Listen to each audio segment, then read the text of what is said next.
Hi students, today we are starting our new chapter, that is chapter number 9, biomolecule. Biomolecule. A cell is composed of variety of molecules like carbon, hydrogen, oxygen which perform various functions. Other than these basic elements, some metallic and non-metallic substances are also present as cellular materials. Hence, all these materials combine in different ways in order to form various biomolecules which are found in cells of the organism. These molecules are not living but perform various living functions. Thus, biomolecules are the organic substances that play a major role in the structure and function of the living organism. Water is also an important and most abundant chemical compound present in the body of the organism. Now, chemical analysis and cyanic compounds. To analyze the chemical composition of any organic compound in a living organism, the chemical analysis of living tissue is done. As organic compounds play a major role, it is essential to have knowledge of their molecular formula and structure. This can be easily predicted out by performing following steps. Weight of a living tissue.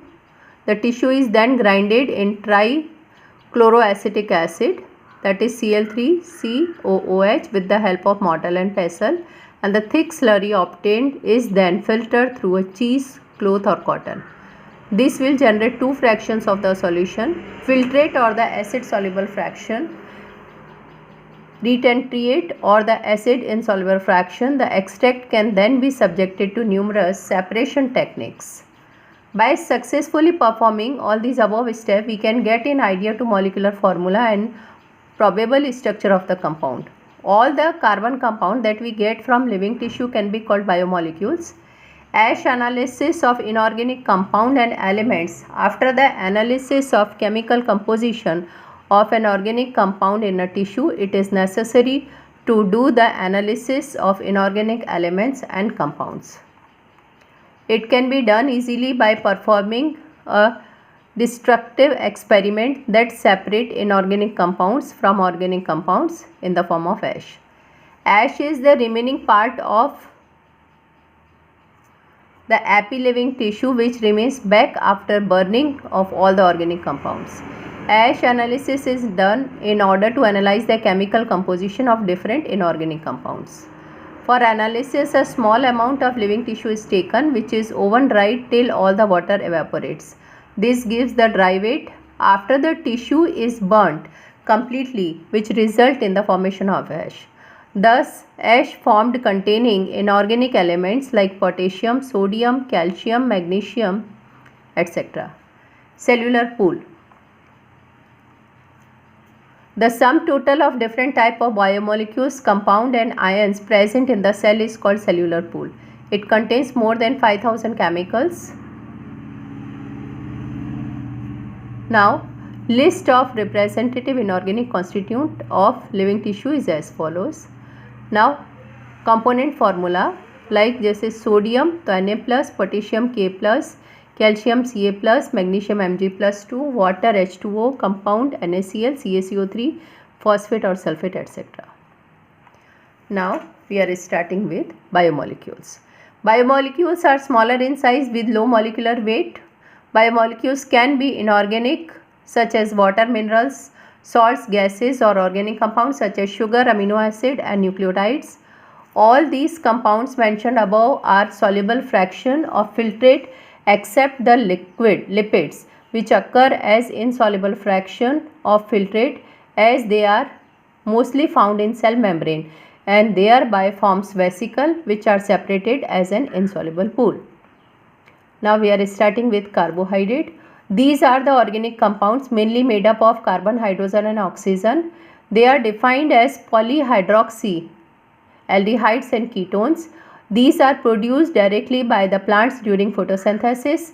Carbohydrates are also known as saccharides because their major constituents are sugar. These are divided into following types. Monosaccharides. These are simplest carbohydrates which cannot be hydrolyzed further into smaller components. These are generally composed of 3 to 7 carbon atoms per molecule.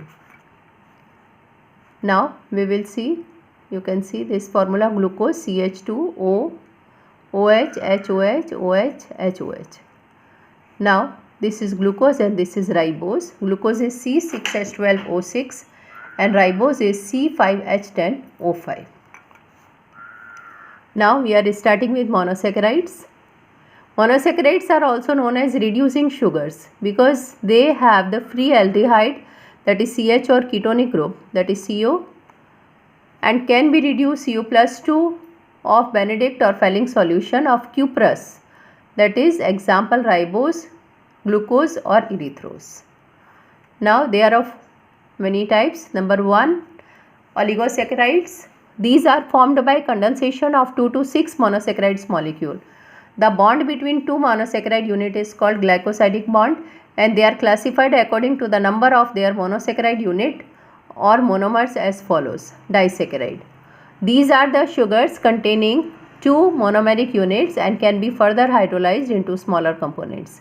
These are known as non-reducing sugars because the free aldehyde or ketone group is present. Example sugar, maltose, lactose, etc. Trisaccharide, it also contains 3 monomers, that is example raffinose. Tetrasaccharide, example stachyose, or so on. Now amino acid. Amino acids are organic compounds containing an amino group and an acetic group as constituent on the same carbon, that is the A carbon. Hence they are called amino acid. These are substituted methanes. A carbon also bears a hydrogen and variable group designated as R group.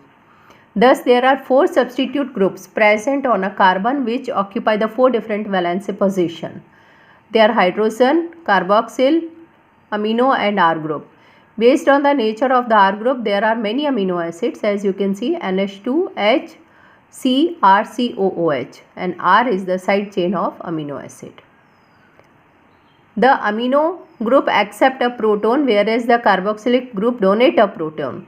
So an amino acid can act as both acid and base. Hence it is amphoteric in nature. The R group in these proteinaceous amino acid could be hydrogen or methyl group. Now you can see these are amino acids: glycine, alanine and serine. As I told you, amino means NH2, COOH, HH, COH, NH2, HCH2, COH, NH2, HC, CH2OH. The chemical and physical properties of amino acids are essentially due to amino, carboxylic or functional group present. Based on the number of amino or carboxylic group present, amino acids are of few types. Acidic amino acid. These contain 1 amino group and 2 carboxylic group per molecule. Example glutamic and aspartic acid. Basic amino acid. These contain 2 amino group and 1 carboxylic group per molecule. Example arginine, lysine or histidine.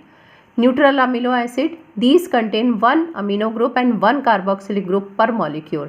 Example methionine, isoleucine, serine, threonine, cysteine, glycine, alanine, valine, leucine, asparagine, glutamine, proline, etc.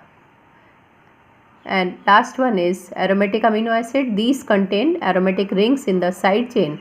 Example phenylalanine, triosine or tryptophan. Today whatever I have taught you, I am sending you its PDF. Thank you.